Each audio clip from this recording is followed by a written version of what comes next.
Praise the lord everyone. అందరూ ఎలా ఉన్నారు? బాగున్నారా?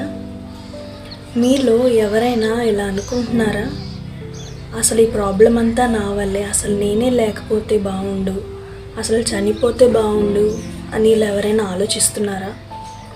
అయితే ఒక మాట, మీరు ఉన్న సిచ్యువేషన్ని బట్టి మీరు అలా ఆలోచిస్తున్నారు, కానీ ఆ సిచ్యువేషన్ ఎందుకు వచ్చింది అని ఎప్పుడైనా ఆలోచించారా? దేవుడి పర్మిషన్ లేకుండా మన జీవితంలో ఏది జరగదు.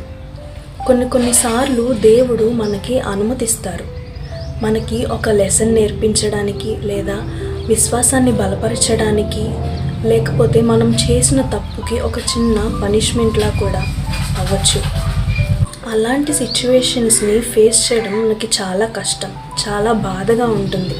కానీ దేవుని పైన విశ్వాసం ఉంచి, దేవా ఏదైనా నీ చిత్తం జరిగించు అని ప్రార్థిస్తూ, అపవాది చెప్పు మాటలు వినకుండా దేవుని నమ్మి మనం ప్రార్థించినట్లయితే దేవుడు తప్పకుండా సహాయాన్ని దయచేస్తాడు. ఆమేన్.